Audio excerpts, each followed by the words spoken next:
Hello again, everybody, and welcome to another episode of the Get Back Guys podcast. We are pumped. We are stoked to be here again. I'm Kyle in the hosting seat, and joining me as always is the two brothers in crime, Alex and Nick. What is up, guys? Heyo.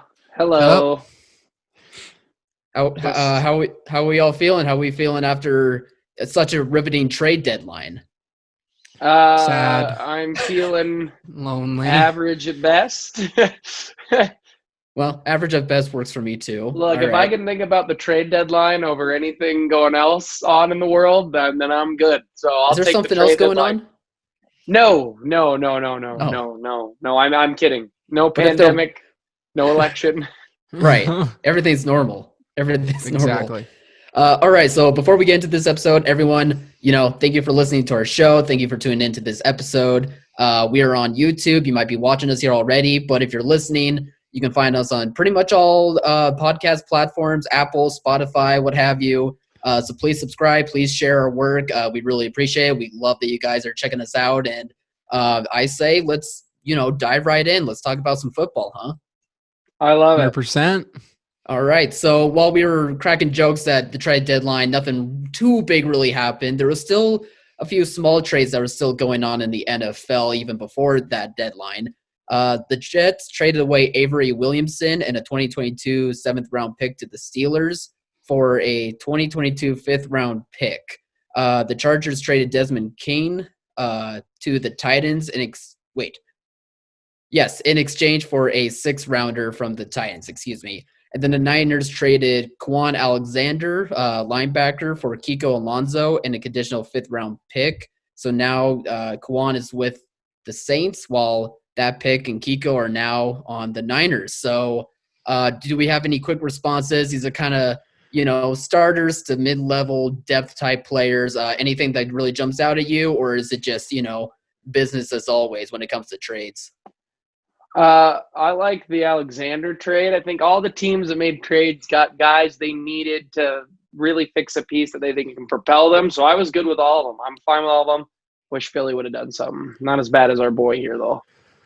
Yeah, I actually think the Desmond King trade's pretty big. The Titans have kind of stumbled the last 2 weeks. They played a great game against the Steelers and lost, and then they just kind of flopped. Desmond King's a beast.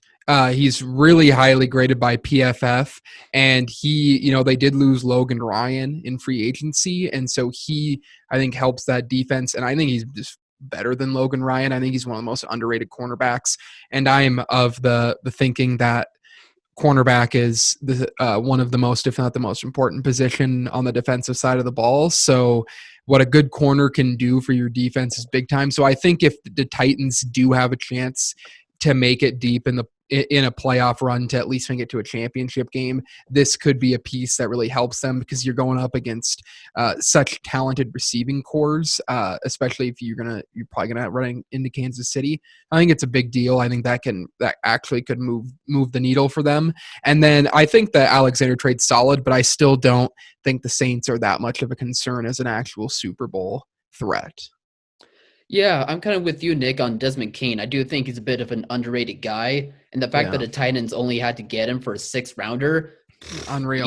Easy decision to make. Any other team should have made that decision as well. With the Niners and trading away Quan Alexander, the guy had such a big contract. And then right after that contract, they found out they had Fred Warner and Drake Greenlaw, who are both just incredible linebackers. I hate playing against them as a Seahawk fan. So it only made sense that the Niners should trade away, get some cap space, get some sort of pick in return. Maybe it could help the Saints out, but Alexander might actually be injured currently. So I'm not quite sure if they'll be able to have him come back soon. So I don't know. Maybe the Saints actually did lose that trade. We'll find out down the road, I guess, to see if that defense did improve. But beyond that, nothing, kind of underrated moves, but nothing that really jumps out. It's not like a blockbuster trade or anything, but that was basically some of the stuff that happened right after our last episode. And now the trade deadline's done. And now we just have to hope that teams can get into the playoffs, or they're, just going to be playing on for next year. So moving right along, that was pretty much all the news stuff out of the way. But let's dive into mid-season awards, or at least what we're projecting to be, the final awards, the MVPs, who are the offensive players of the year, the defensive players of the year. Pretty much these are going to be, our guesses, and we'll see towards the end of the year if those guesses held up. It should make for good discussion. So where should we start at first when it comes to those talks? You guys got an award you have in mind? I'm thinking let's start with MVP because I think it's the most clear cut. All right. I'm nervous about that, though. You're a Packer fan. You I'm a shouldn't Seahawks be. fan. Let's let you two duke it out here. I'm ready. No, it's not close. So if we are starting with MVP, it's definite Russell Wilson. I would be shocked if he doesn't win MVP. And I think it was decided week 2. At Sunday Night Football, Russ throws his 9th touchdown of the year, and Chris Collinsworth comes out and says that he should have already had MVP votes. He's never had an MVP vote, and since then, it's just been the entire narrative of Russ needs to be MVP, and he's playing up to it. He does. It's really, the only way I could see Russell Wilson losing the MVP, I'm obviously not as high on Russ as you guys are. He's been phenomenal this year. No doubt about it. Is if they don't win the division. Like, that's the only possible route for him to not win MVP. He could slow down mightily and still win it, because as long as he's a 1 or a 2 seed, because the 3 guys who are close to him, it's Aaron Rodgers, Patty Mahomes, and Tom Brady, I think are all 3 right around there. They're all 4 of them. I mean, Russ is on pace to break records touchdown wise. Well, it would be the first time ever if the pace continues that 4 QBs throw 40 plus touchdowns. So those are the only kind of 4 that are in it, I think, unless we bring up a defensive player. But even though Russ has thrown some more interceptions than them, obviously he's crushing the touchdown game. And it would just have to be if he somehow let the Cardinals win the division from this point on, which I don't see happening just with their schedules for the rest of the year. That would be the only way, because it is MVP of the NFL. So you do need to be on typically one of the 2 best teams, unless Russ throws 60 touchdowns, which I doubt ends up happening. But yeah, but those 3 guys have already won MVPs. So even if it's close, I think the voters will give it to Russ. The narrative's there. He has the touchdown numbers, even if he is throwing a little more interceptions than them and takes some more sacks. He's playing lights out right now. He's got his 2 playmakers also playing lights out in DK Metcalf and Tyler Lockett. So could you squeeze arguments for other guys? Maybe. Godwin's been hurt for Brady. Aaron Jones and Devonta have been hurt for Aaron, but it's not close. It's Russ. Kyle? I'm smiling really hard.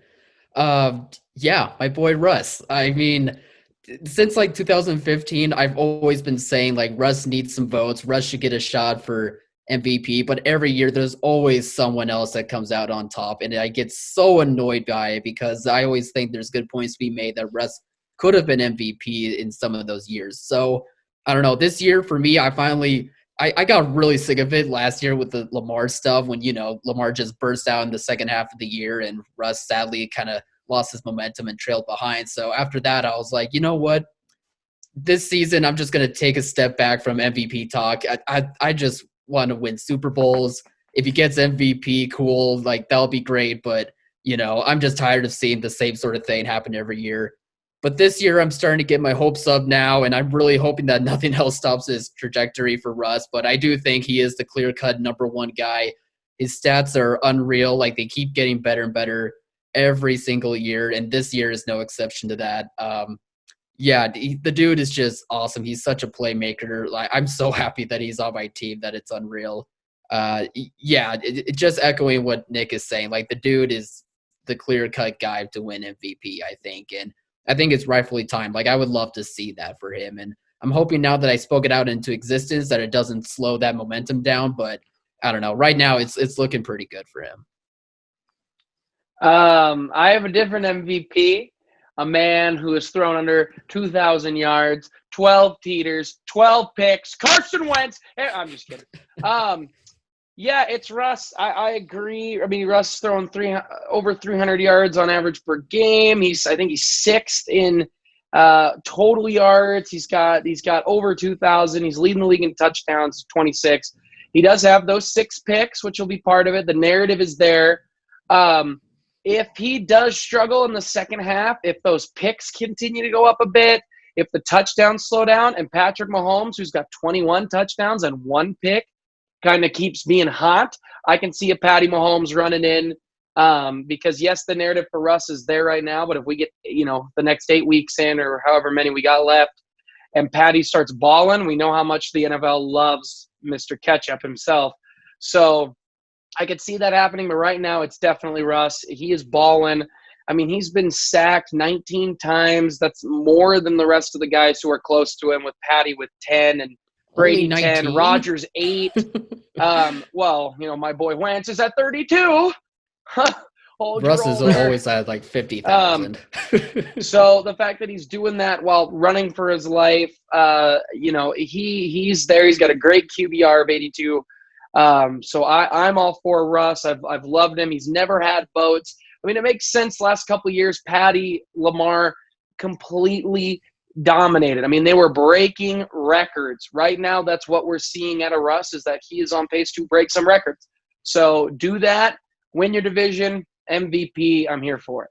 Yeah, I think it's been since 2018 that Russ has gotten in the conversation, but obviously we've talked about that a lot, where Russ really, I thought, took a leap in 2018, the last 3 years from good to great. And yeah, I think it just comes down to, there's no way they're going to give it to anyone else unless the Cardinals win the division.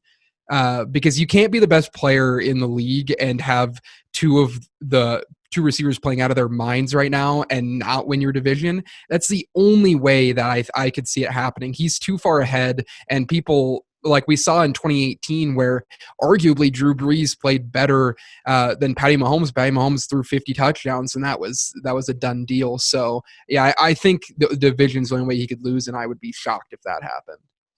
Yeah, I could see that being one of the reasons why he gets shut down, but honestly, I don't really see him being able to slow down at this point. I mean, just seeing like everyone's pointing out, like he's one of the most winningest, quarterbacks since he arrived. His stats are like the equivalent of like Brady back in 2007 when he won MVP. I believe it was that year. And I don't know, everything just seems to be pointing in the good direction. But then again, as I'm speaking into existence, maybe I jinxed that. I'm really hoping that's not the case, but I just am feeling really confident about it. Yeah, I mean, to be honest, if you want to see how confident I am, I would say it's almost like I bet there's a less than a 5% chance he doesn't win MVP. 95% chance he wins. I think odds are a little higher than that, but I'll take the 5%. There's no way there's no one who can catch him unless they start losing games, which I don't think is that likely, because you play the NFC East and you play the AFC East. I'm just saying 5% is a pretty tiny number. I'd go a little higher, but I agree. I'd go 7%. I'd put it more around 10. Yeah, I mean, some other 15. Guys I was thinking about for MVP race was actually Aaron Rodgers and Patrick Mahomes. I remember a few weeks ago we said maybe Josh Allen could be in that conversation because he was looking so good, and it's momentum.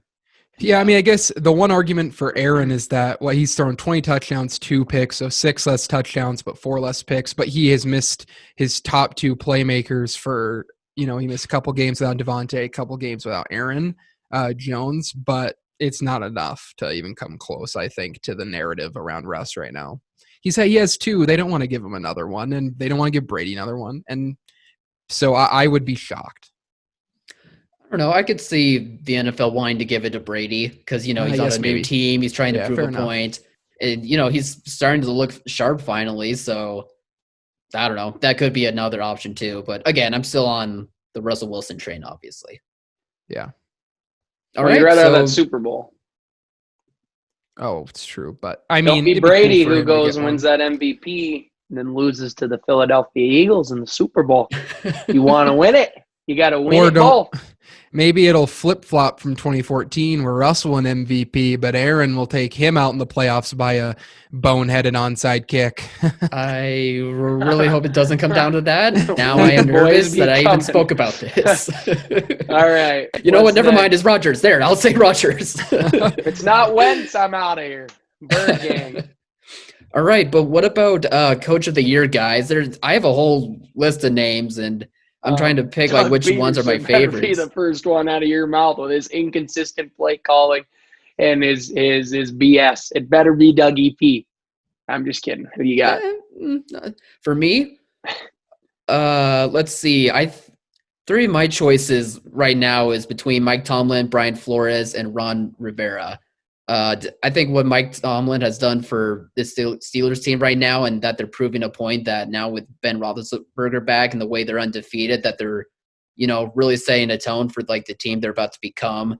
Ron Rivera, I know with the Washington TBDs, like they're not looking like any sort of contender, like their team is still like trying to figure things out, but I think they are projecting to something that could be pretty special if Rivera does it right. And, the way that he's battling, his cancer treatment while, having to coach an NFL team, that's something that's worth praising. So I think for those two reasons, like he's worthy of being in the conversation. And then Brian Flores, I think that could be an easy choice for anyone, just seeing what he's doing with the Dolphins, how he's constructing a coaching staff that's really doing a good job with his organization, the players that he's able to wrap up, both, rookies and veterans alike, and being able to be a team that nobody was really considering. They liked what they saw last year, but weren't sure if they were going to make a big leap in year two under Flores. And now seeing that they are doing that big leap and it might be working with Tua, we'll still see about that. But I think it just speaks volumes on how good of a coach he is. And I think he'll be there to stay for a good while, or at least I hope so. So I still have some other names too, but those are like the three that at the top of my list right now. You gonna go, Nick, or me? You can go.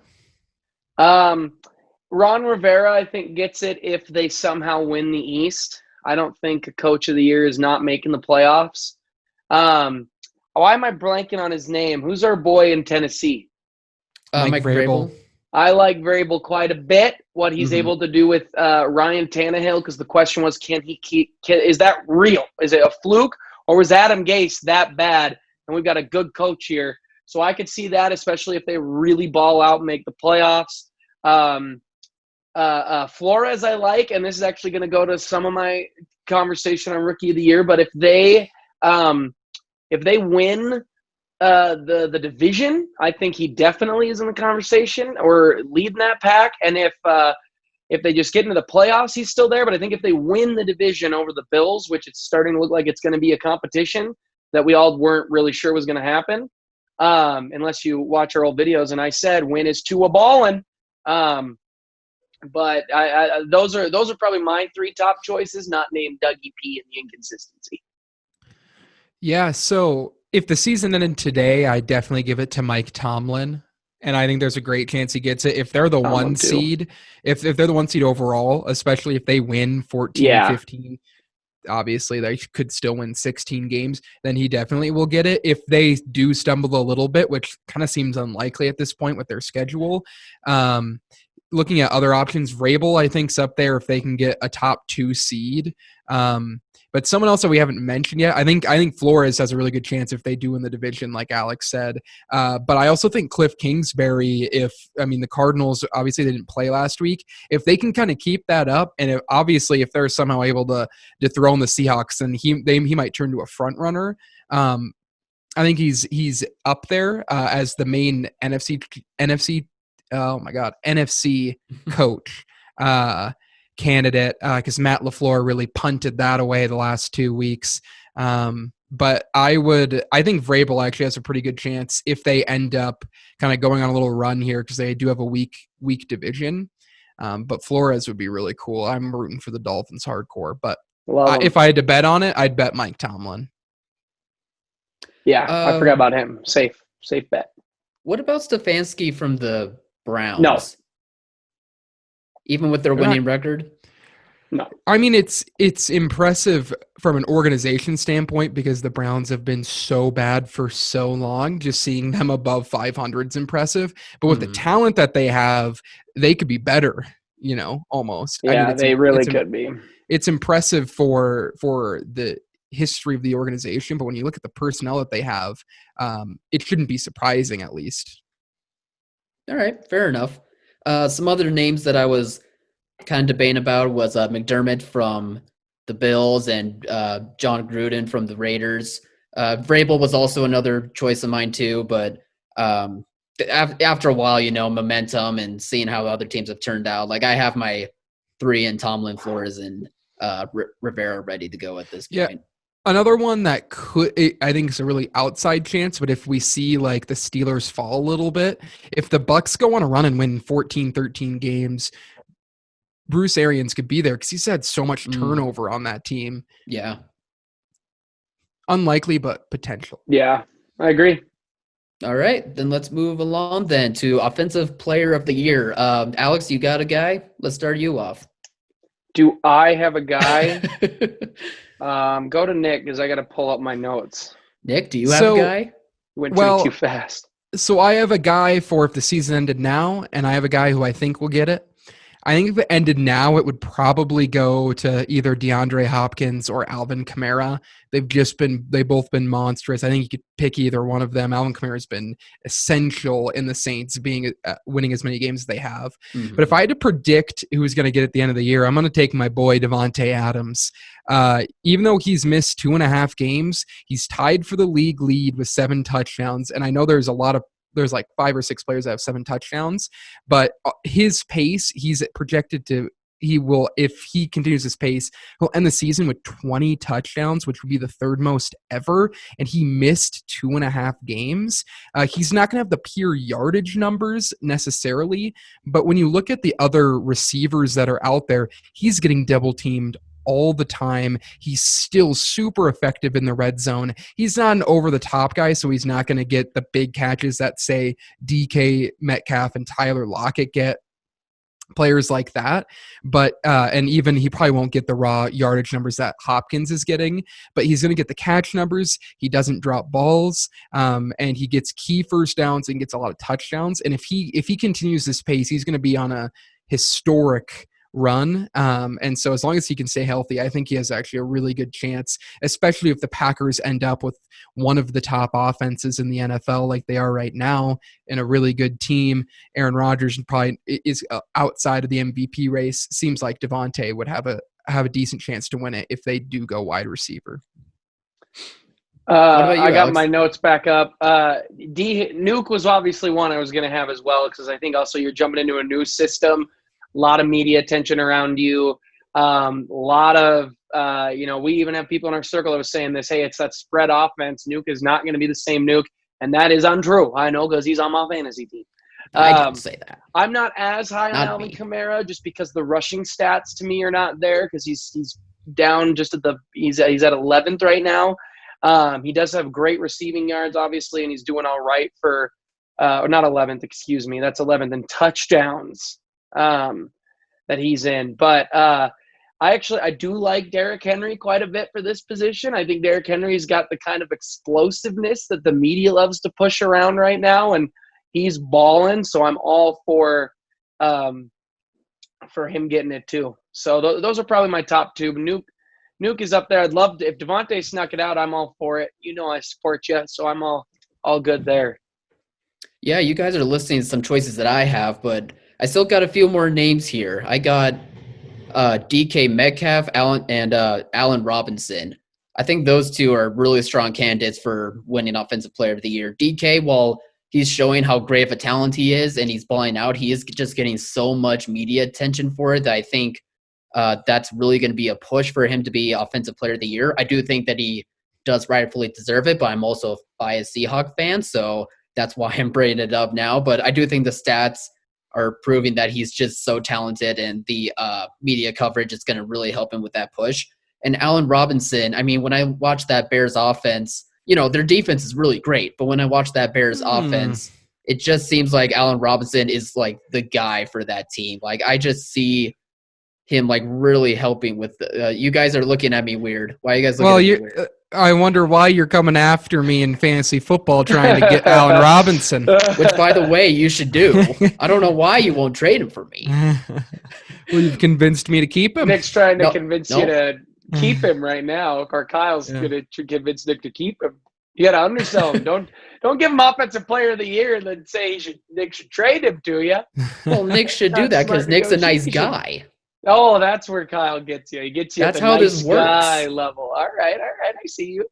But I really do think that he's just balling out so much and helping that Bears stagnant offense so much that it's worthy of, giving him that award at least. But, Alvin Kamara, I do think Alvin Kamara is doing the same thing, kind of really making sure that this Saints offense is pushing forward and being as good as it looks.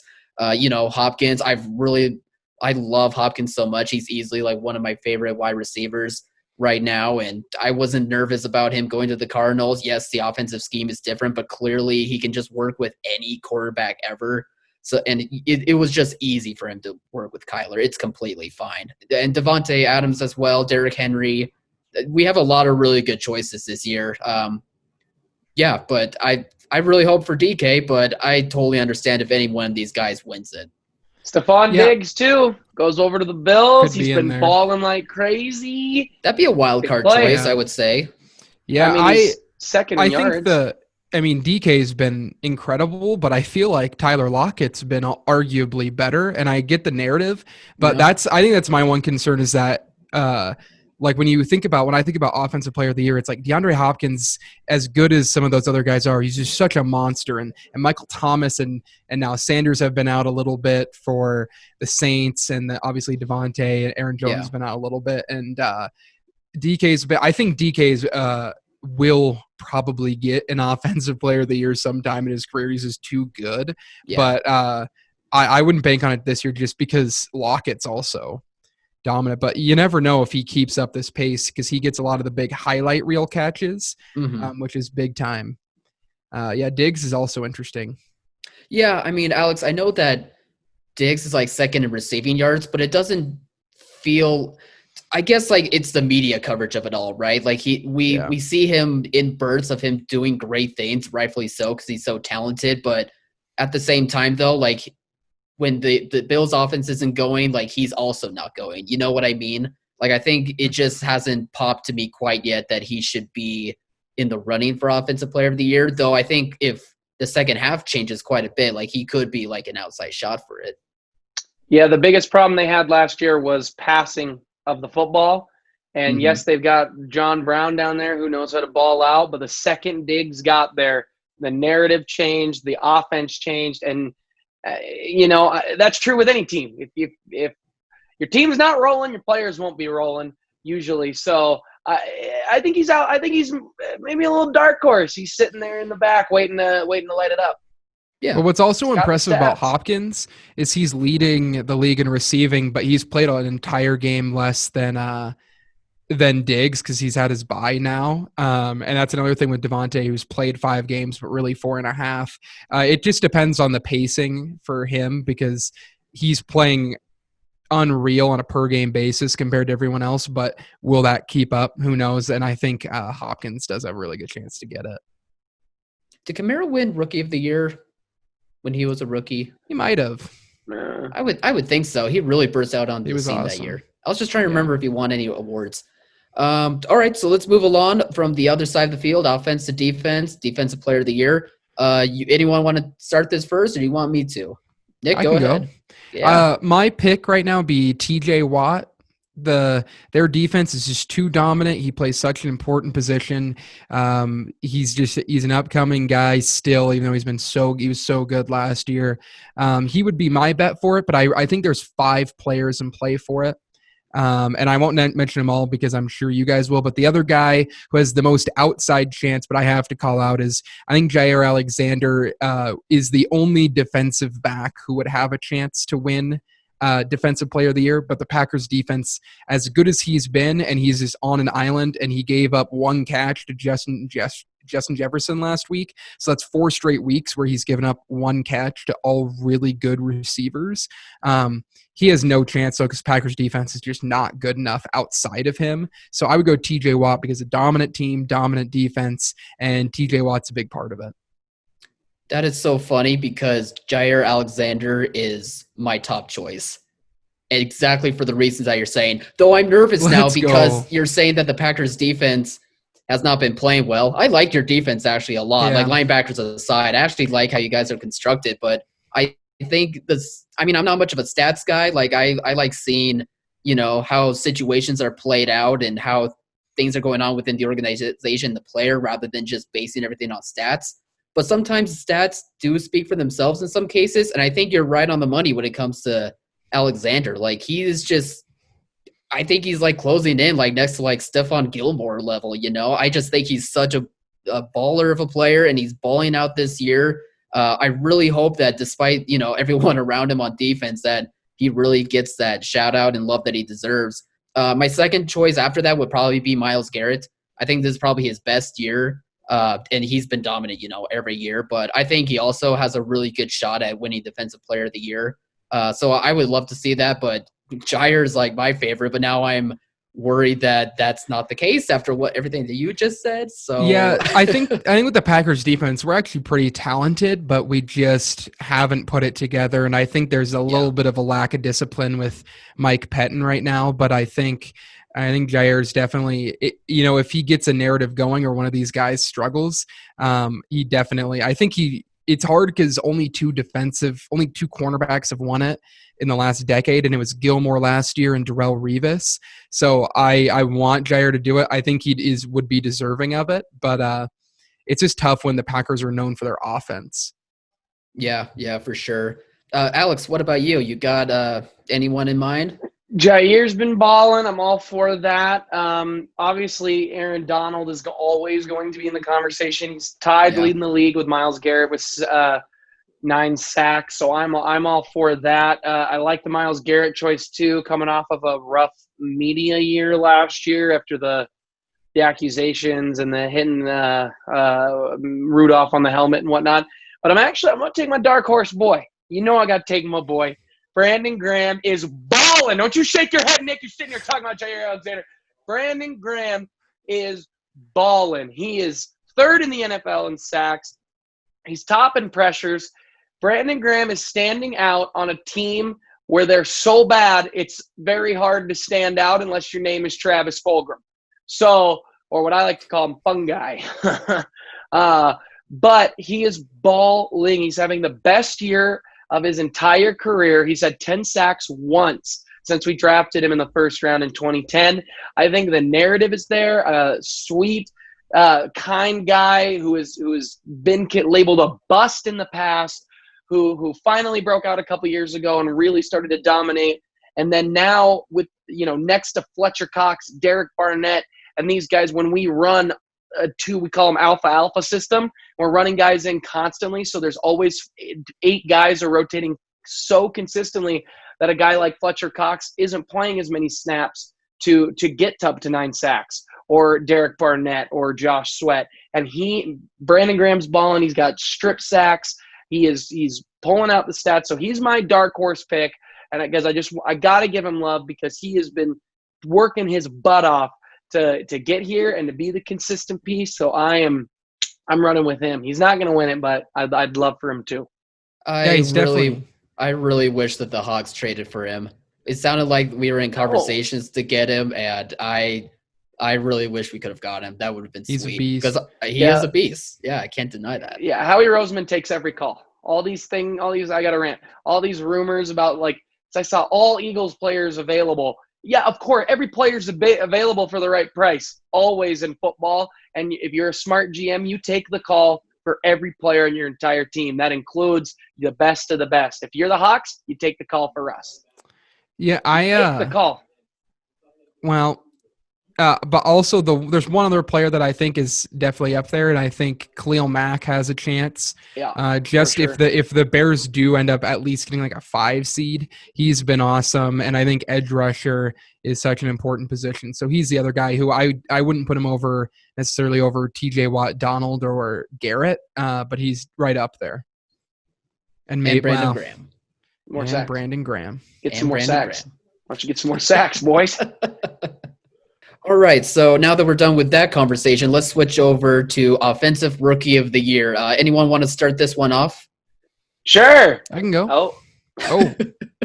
You can go. Boys. Which one? You go.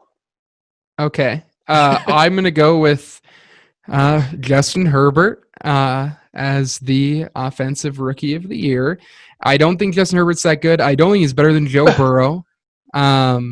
But he is having a great rookie season, in large part to how good of an offensive weapons he has compared to the terrible offensive line of Joe Burrow. But the big time throws are there. And I think the people really enjoy kind of a lot of the highlight plays he's made. He played really good in a primetime game against the Saints, gave them a real chance to win that game.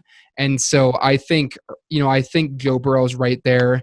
I don't really think Tua has a chance unless he really does some wild things, as good as I think Tua is. And I think the other two players are Justin Jefferson. If it doesn't go to a quarterback, Justin Jefferson and actually James Robinson should definitely be up there. James Robinson's been one of the best running backs in the league this year, and he was undrafted. So, but my guess is they go quarterback. They typically go quarterback. And Justin Herbert just is a little more flashy. So that's who I think will get. I think he'll end up throwing more touchdowns than Burrow. What about you, Alex? I think it goes to Burrow. I really do. I think they tend. I feel like the voters tend to lean towards stats more on rookies than actual narrative than anything else. And Burrow's got him on quite a bit of those stats. I would love for it to go to Herbert. I think Herbert's balling. I think Tua does have a shot if he not only balls out, but he wins the division. Tua wins the division and puts up decent numbers that are even kind of close if you're not playing the first half of the year. To these guys, I think the voters are going to say, all right, Tua gets it. If it's not one of them, Justin Jefferson, I could see it. It's probably going to Joe Burrow. But I also think Clyde Edwards-Hilaire's got a shot. He's got some high up there rookie stats for being a running back. And I think they tend to lean quarterback, then running back, then maybe a wide receiver. I think it's usually running back or quarterback that takes those rookie of the year numbers. So I would go – just got a phone call. I would go with Burrow overall, yeah. Yeah, that's about the same for me. Herbert honestly has surprised me so much, but I do think he should be in the conversation. I think it's between him and Joe Burrow right now for Offensive Rookie of the Year, though I give the slight edge to Burrow. Like, I agree with Alex about how this stuff works. Like, usually people are looking at the stats, and I do think the stats do suggest like Burrow should get this award. But at the same time, there is the narrative of, the Bengals being a bad team that has never been able to get over the hump for all these years. And, here comes a fresh face. Here comes Burrow looking flashy in college. And now he's still looking flashy, and he still looks like the same player from last year. And it's looking like he's given that Bengals team a facelift, exactly what they needed. So I think because of that narrative, like they'll probably give that award to Joe Burrow. And then my second choice would be Herbert. I mean, Herbie Sherby is falling out. We love him here. Like, we're on board on the Herbie Sherby train. And then I have a man crush on Justin Jefferson, but he is my outside dark horse guy that would get this award. It seems like he's kind of slowed down a bit, although I think that's in part of how game plans go when it comes to the Vikings, not necessarily based on his talent. But I think it's going to be a quarterback award this year, and it's probably going to have the edge go to Burrow. I mean, Kyler should not have won it last year. It should have been Josh Jacobs. They lean quarterback, so... Yeah, but I disagree with the stats say that Burrow is better than Herbert, because that's just not true. Like, really? Herbert has played 2 less games. So Herbert's played 6 games. Burrow's played 8. Mm-hmm. Herbert throws more, even though Burrow has more yards per total, but Herbert has a higher per game yards at what? It's give me a second here. Herbert's got 303.3 yards per game. And Burrow's at 284. Not a huge and lead. He's also, in 2 less games, he's thrown 15 touchdowns compared to Burrow's 11. I know they both have 5 picks, but that's just kind of the style of play that Herbert does. I think the only way, if they keep on this pace, if Burrow does get it, it's going to be because, like you said, he's the number 1 pick, that narrative, and because they're looking at his offensive line and how bad it is. But if we're just talking about raw stats, I think Herbert has better per game stats than Joe Burrow does right now, even if he does make a few more mistakes. He makes a lot more big-time throws, and I think they might look at the flashier guy who's played really good in a primetime game because he's throwing more yards and he's throwing more touchdowns. And Joe Burrow's better at the underneath stuff, but he does not have a deep ball close to Herbert's right now, which is surprising because I don't even like Herbert that much. Yeah, I agree with everything you're saying. It's probably going to go to Burrow. Unbelievable. I'd love for it to go to the Herbie Sherby, though.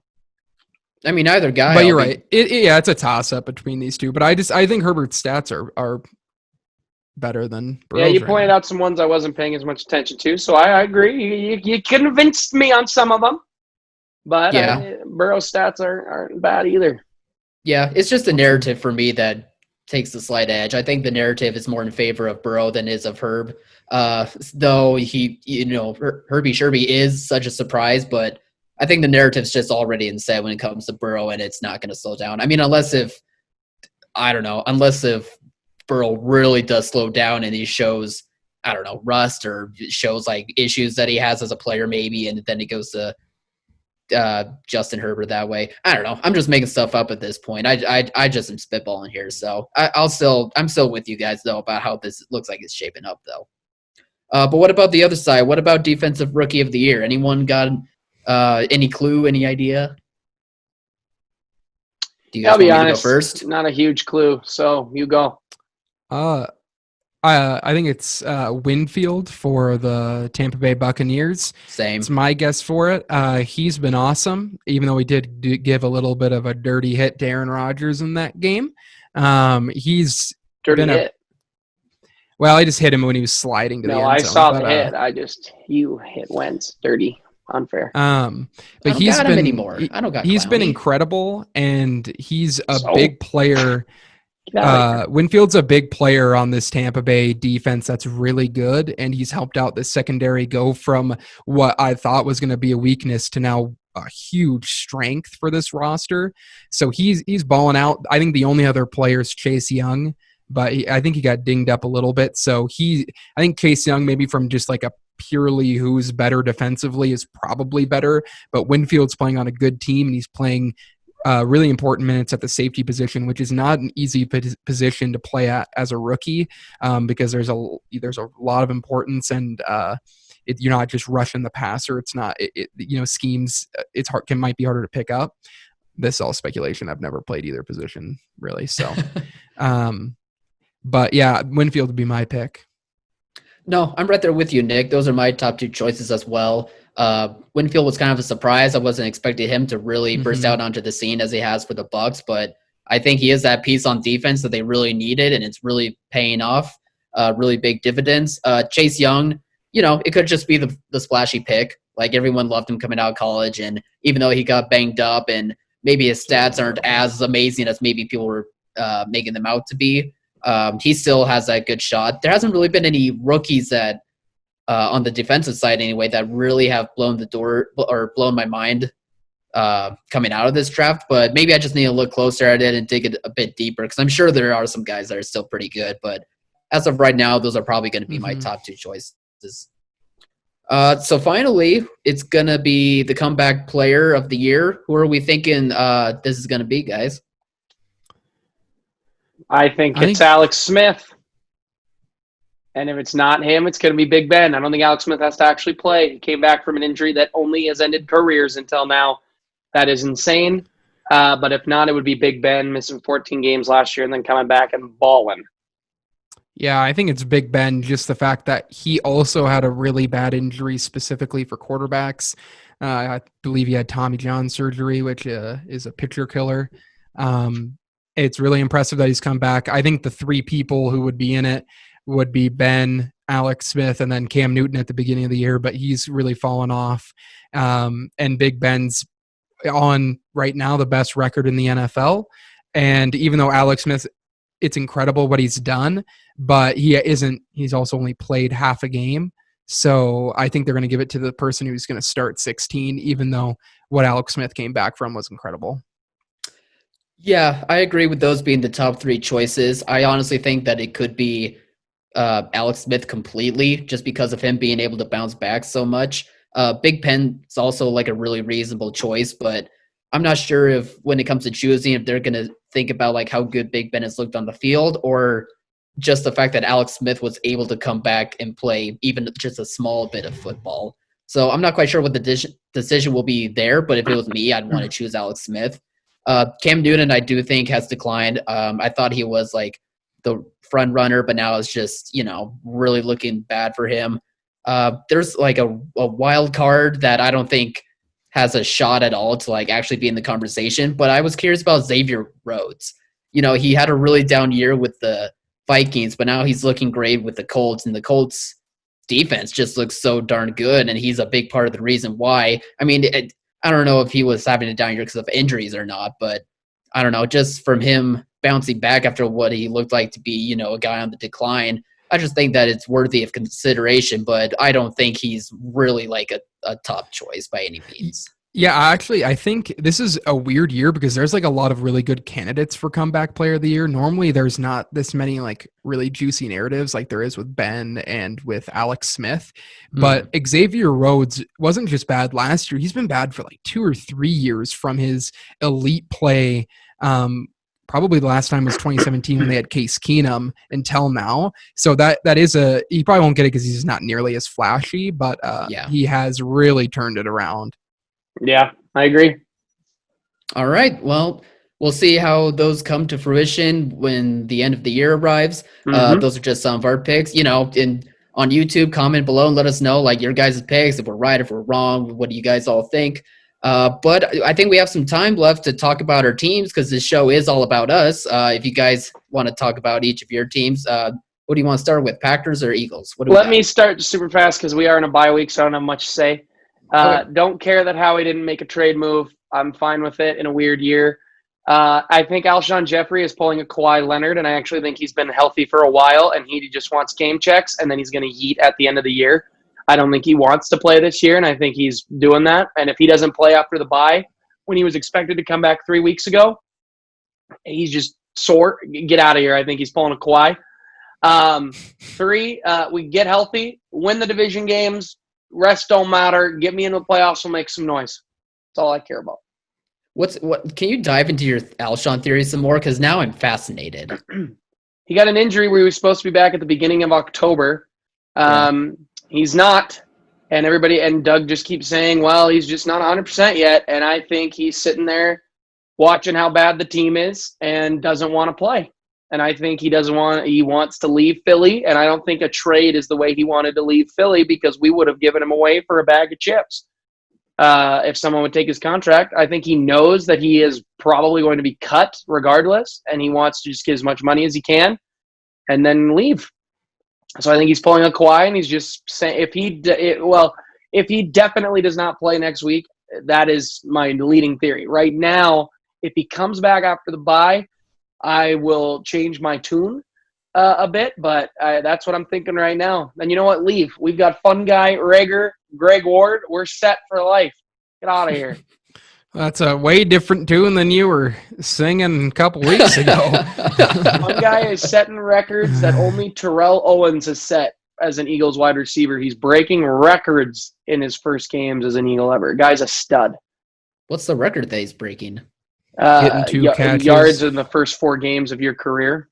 Oh, wow. I had no idea. That's awesome. I mean, he's like second. Up. He's playing good. Second in the league, I think, if you just look at the last 4 weeks or something like that in terms of wide receiver, pretty much stats. So, and he's helping out my fantasy leagues or team. So thank you for that guy. Nick, let's switch it over. Let's switch over to you, Nick.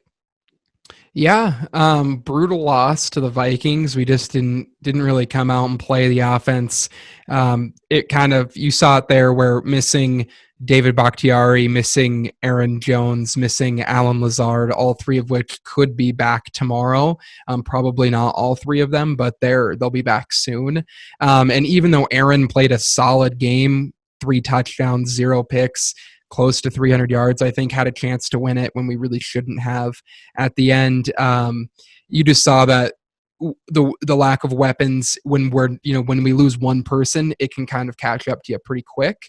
But really, the defense just hasn't been playing up to their talent level. I'm still hopeful. Preston Smith has been just not good, and he has a very big contract. Kenny Clark has had a slow start, and Zadarius Smith has been good, but he hasn't been as good as he was last year. It's really Jair Alexander, and Adrian Amos has started to play a little bit better, but I'm not going to press the panic button too much here. I still think we have a good chance to win the NFC, and I have a theory about the NFC, and I think there's 3 teams that can win it. I think it's the Packers, Seahawks, and Bucks.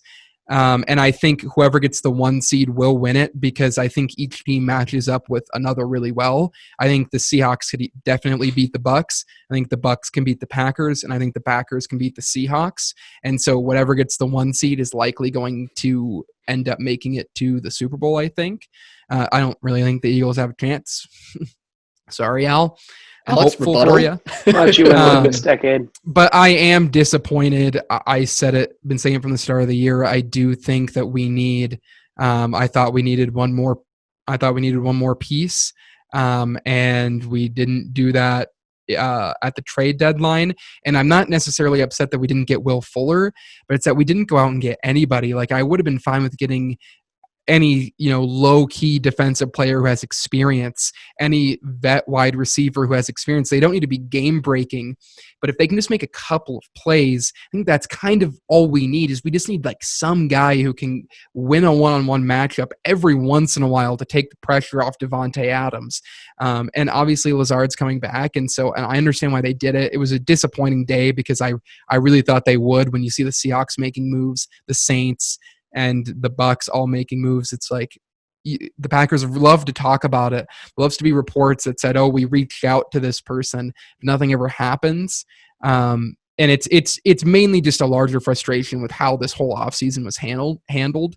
And Brian Gutekunst really just trying to say, "I only want to win with players that I drafted," and he's done that ever since he got there. He kicked out Jordy Nelson, who was really good, immediately cut him. We had no reason to cut Jordy Nelson that year, but we did.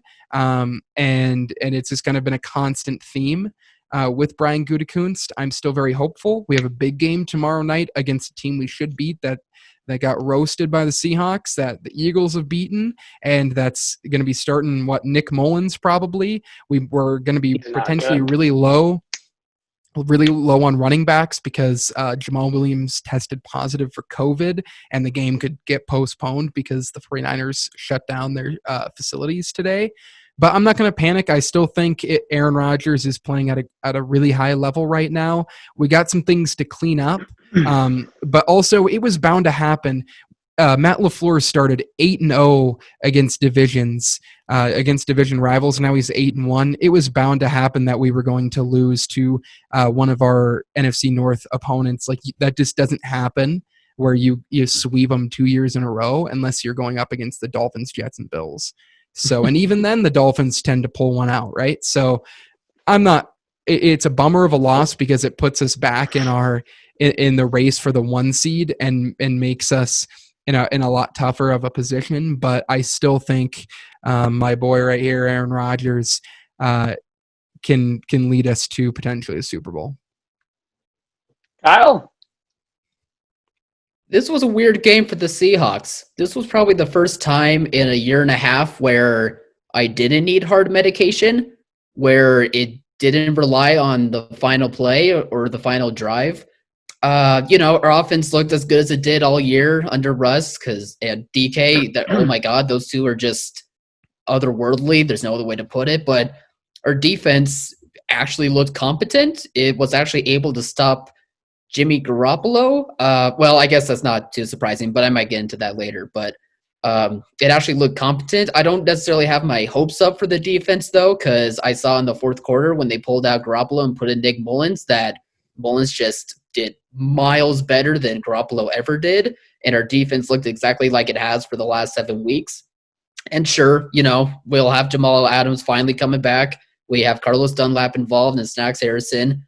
But it falls on my defensive coordinator. Like, I just still don't trust him. And just because you played well against a beat-up, 49ers team and against Garoppolo, who I'm starting to think is not as great as I pegged them out to be. After realizing it in this game, I think that the 49ers are actually going to move on from him after this year. For some reason, I thought that like he was actually like a pretty good quarterback, but the more I see it, the more like I'm not buying it anymore. So I think the Seahawks kind of proved that today, even against a defense that isn't really good like stat wise, and it kind of shows on the tape, especially against Nick Mullins. But I still think we are a contender with Russ, with how our offense is working. I'm really hoping that our defense does turn things around, but just because we played well against the beat-up 49ers team, I don't know. I don't really buy it quite yet, but maybe I'll be wrong, and we'll see that down the road. We're going to face the Bills, and maybe that'll be the good test. Or we'll just look the same as we have the past few weeks, and it's been a fluke. But, I'm still rooting for the Hawks. I still think we got a good shot at the Super Bowl right now. I'm really happy with our Dunlap trade, and I'm really hoping for us to keep pushing forward, to keep winning this division and get that 1 seed. That's going to help so much. Yeah, I actually think it was a really good sign. And PFF, I saw 2 of their analysts talking about the difference between Patty Mahomes and Russell Wilson after the Cardinals game. And Patty Mahomes came off of a game where he didn't really do anything statistically against the Broncos, but he also didn't do anything negatively. And they said that there is a part of the reason that like it's the difference between those two is that Russell Wilson sometimes will take a couple of bad sacks or might throw a bad pick like you saw in the Dolphins game in the red zone would have ended the game. And definitely in the Cardinals game and in the Vikings game where he threw that pick on the sideline. Yeah. And it's just like things like that kept some games that shouldn't be close. And so seeing you guys get through a game and have it not be close, I think it's big time because there is a part of Pete Carroll's coaching and just saying, let's win it in the fourth quarter. And then sometimes you get a bad sack, you miss something and all of a sudden you're in a lot of close games.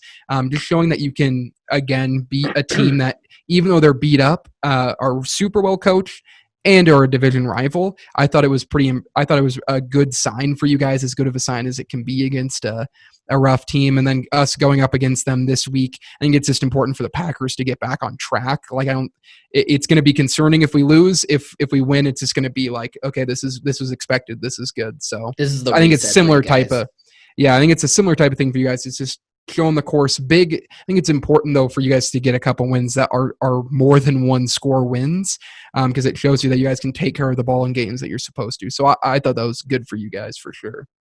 Yeah, for sure. I agree with that too. I'm hoping that does happen and it's not just a fluke, but I just have been burned so many times for the past, 2 years or something like that, where I just am like, I'm hesitant about it. Yeah. But I think that wraps things up for this episode, right, guys? Nothing else here to report on. Yeah. Go Birds. All right. So everyone, thank you for watching. Thank you for listening. Again, please check out the Get Back Guys podcast on all podcast platforms and over at YouTube. Please like, subscribe, share our content. We so appreciate it. And please keep checking back every week because we are going to keep talking football. Maybe we'll have basketball content heading down the road here. There's a lot of stuff that's happening there. But as always, check us out. Please share us around. And, thanks for checking us out. We'll catch you next time. See you guys. See ya. Audio Jungle.